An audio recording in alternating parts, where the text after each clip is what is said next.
اعوذ باللہ من الشیطان الرجیم بسم اللہ الرحمن الرحیم۔ سورۃ الفاتحہ مکیہ، اس سورت میں 7 آیتیں ہیں۔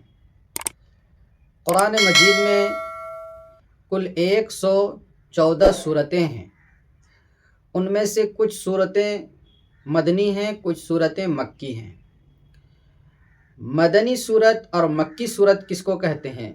بہت سے لوگ اس میں غلطی کرتے ہیں۔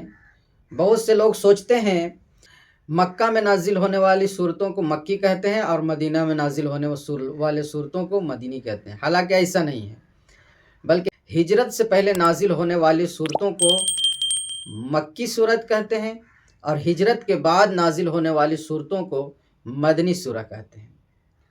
سورۃ الفاتحہ کی قرآن مقدس میں بہت سارے خصوصیات حاصل ہیں۔ پہلی خصوصیت یہ ہے کہ قرآن مجید اسی سے شروع ہوا ہے، نماز اسی سے شروع ہوتی ہے، اور نزول کے اعتبار سے سب سے پہلی سورت سورہ فاتحہ ہی ہے۔ یہ الگ بات ہے کہ سورہ اقرا، سورہ مزمل اور سورہ مدثر وغیرہ کی چند آیتیں اس سے پہلے نازل ہوئی تھی، لیکن سورت کے اعتبار سے مکمل سورہ سورۃ الفاتحہ ہی نازل ہوئی ہے۔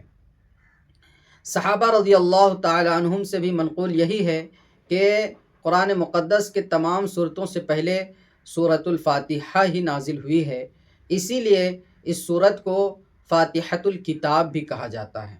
دوسری خصوصیت یہ ہے کہ سورۃ الفاتحہ پورے قرآن کا متن اور سارا قرآن اس کا شرح ہے، خواہ اس وجہ سے کہ پورے قرآن کے مقاصد ایمان اور اعمال صالح میں دائر ہیں، اور سورۃ الفاتحہ میں ان دونوں کے بنیادی اصول بیان کر دیے گئے ہیں۔ اسی وجہ سے اس سورت کو ام القرآن، ام الکتاب اور قرآن عظیم بھی احادیث صحیحہ میں آئے ہیں۔ رسول اللہ صلی اللہ علیہ وسلم نے ارشاد فرمایا، سورۃ الفاتحہ کے متعلق ان کی خصوصیت کو بیان کرتے ہوئے اللہ کے رسول نے فرمایا کہ قسم ہے اس ذات کی جس کے قبضے میں میری جان ہے کہ سورۃ الفاتحہ جیسی نہ تورات میں ہے، نہ زبور میں ہے، نہ انجیل میں ہے، اور نہ ہی قرآن میں کوئی دوسرا سورت اس کے مقابلے میں یا اس کے نظیر میں ہے۔ رسول اللہ صلی اللہ علیہ وسلم نے ایک حدیث میں فرمایا ہے کہ سورۃ الفاتحہ کو سورۃ شفا بھی کہا جاتا ہے، اور آن حضرت صلی اللہ علیہ وسلم نے فرمایا سورۃ الفاتحہ ہر بیماری کی شفا ہے۔